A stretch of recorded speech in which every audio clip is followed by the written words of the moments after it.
Hello everybody, welcome back and welcome if you're new here. My name's Georgie and I make videos about disability and chronic illness related issues and also life as a student during a very strange and turbulent time in the world. However, today's topic is going to be a health related topic and I'm going to be talking about mast cell activation syndrome, sometimes called mast cell activation disease. So, mast cell activation syndrome is a condition which affects the immune system. Mast cells are the things that are responsible in your immune system for releasing chemical mediators, and this would usually be under times of stress or attack on the body. They would be responsible for releasing inflammatory chemicals. They're found all throughout your body, in your digestive tract, in your eyes, in your skin. However, they can go wayward. And this is what happens when you have mast cell activation syndrome. So these mast cells can wrongly release chemical mediators or in quantities that are far too high, causing you to have reactions to different substances. Things in the air, potentially foods, pharmaceuticals, really it could be literally anything at all. In general, mast cell disorders aren't the best understood of health conditions, but there is a lot of research underway at the moment which is investigating a possible genetic component. And there also seems to be strong ties to people who have connective tissue disorders. However, you can be diagnosed with mast cell activation syndrome even if you don't have a pre-existing genetic condition or any other health conditions at all. So let's start with symptoms of the condition. And these symptoms can be experienced in multiple systems throughout the body, but usually the diagnostic criteria will say that at least 2 systems of the body have to be affected. And these will generally be split into a few categories. So you would have digestive symptoms, neurological symptoms, symptoms that may affect the nervous system, and symptoms that affect the skin. And at its worst, it can cause anaphylaxis, which is obviously life-threatening.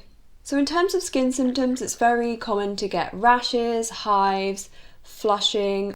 Symptoms may also include sinus problems, so like a stuffy nose, blocked sinuses, ear problems, for example. The mouth and throat can also be affected, so that might be tongue swelling, it may be, at its very worst, throat closing, which is obviously a sign of anaphylaxis. Can also cause lung problems, so like trouble breathing and wheezing. In terms of stomach and intestine symptoms, there may be symptoms such as cramping, vomiting, nausea or diarrhea. And affecting the heart and blood vessels as well, it can cause symptoms such as very severe drops in blood pressure, palpitations or tachycardia, which means that your heart rate has raised. And in terms of symptoms affecting the nervous system or more neurological symptoms, you could also experience things like headaches, confusion, brain fog, and extreme tiredness. So I personally have lived with this condition for over 10 years. However, I have been a lot more affected in the last couple of years. And some people do find that their symptoms may go in cycles because there can be certain triggers which cause a worsening of the symptoms. So in my case, the biggest trigger that happened was I had some severe stress on my immune system because I contracted several viruses. Following that, the allergic reactions I was having increased tenfold. And it got so severe to the point where there was only about 3 foods that I was able to tolerate in the whole world without having a reaction. And I would have severe allergic reactions multiple times a day, often anaphylaxis where my blood pressure would drop significantly and I would experience tongue or throat swelling. So obviously this is a condition that can have a huge impact on someone's day-to-day living. In terms of specific triggers, it could technically be anything in your immediate environment or which you consume, which could cause a reaction. So the most common of these would be food.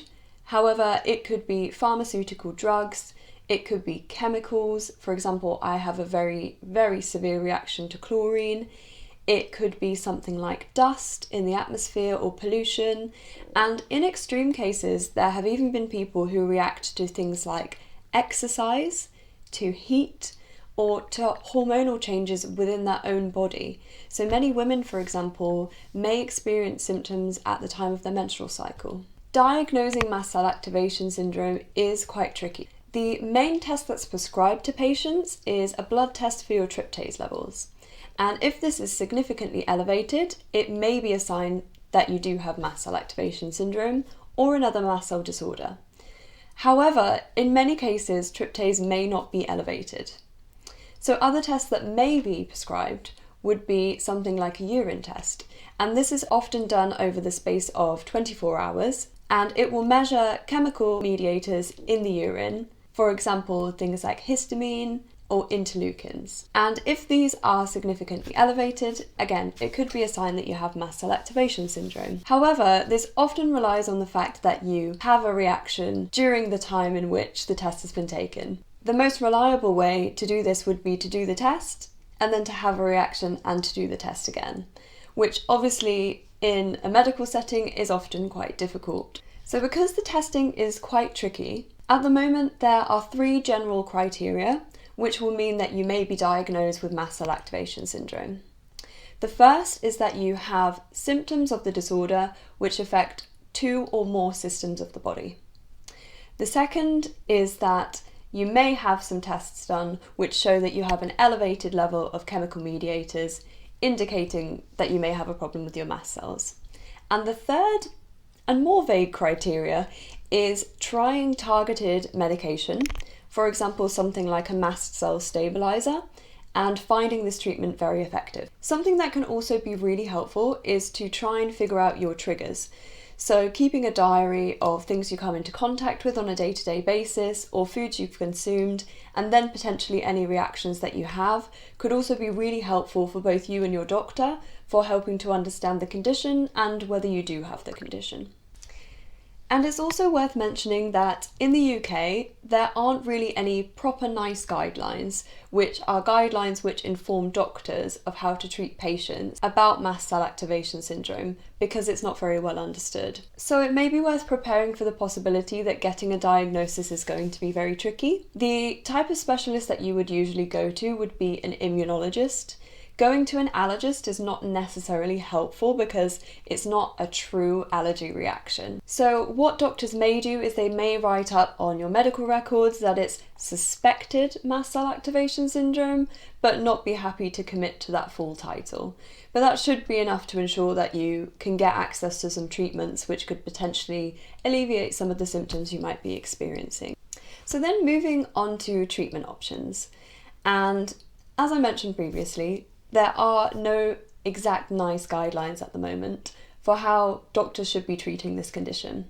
However, there has been research done on the condition which suggests that mast cell stabilizers may help. This will be medications such as sodium chromium, or you can go for the more natural versions like, for example, quercetin. So again, I'm going to leave lots and lots of links below about different types of mast cell stabilizers which have been researched and shown to be very effective against mast cell problems. Usually a treatment plan will be drawn up also taking into account your specific symptoms. So for example, if it's something that's more affecting the respiratory system in your body, you may be given more a steroid type treatment. And of course, if there's any risk of anaphylaxis, you should be given an EpiPen, ideally 2, that you can carry with you at all times, and that is essential. Typically, you'll also be prescribed H1 and H2 blockers. So what these do is they block the effects of histamine, which can often be the most common chemical mediator causing your symptoms. And there are also other targeted medication which may target the other specific chemical mediators that are causing your symptoms. And there has been some research now done which suggests different types of specific symptoms may be more likely caused by specific chemical mediators. So I'll try and either insert a table of that here so you can see, or put some links in the description box below where you can learn more. So another treatment option that can help some people with mast cell problems is low-dose immunotherapy. And this treatment involves gradually desensitizing from whatever it is that you're having a reaction to. So it involves going for allergy testing and having injections of things that you know you have a trigger to, and finding the level in which that reaction is neutralized.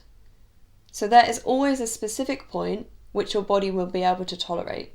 And then the idea is that over time, Even if you start off with the most minuscule dose that your body can tolerate, you increase and increase that dose until you're able to tolerate more of it and then potentially welcome that thing back into your life. And this has shown some success with patients that have mast cell problems, and especially in much more severe cases, like for example where I was, it can be really helpful to have this treatment. There is also already one genetic test which is available for mast cell activation syndrome. However, it's not a diagnostic criteria in and of itself, and that's called the KIT mutation. So I will leave some links below about what that is and how you could potentially get tested for it. But for some patients who have mast cell activation syndrome, it does appear to be caused by this specific mutation, and you can be tested for it. So I hope that you enjoyed today's very educational video. If you have any questions about mast cell activation syndrome, feel free to leave them in the comments. I'll do my best to find some resources to send over to you. And I'm also going to put a link of lots of helpful resources in the description of this video. If you yourself are struggling with a mast cell problem, I would love to hear from you. Let me know your story in the comments below. Thank you so much for watching. Have a lovely day. Take care.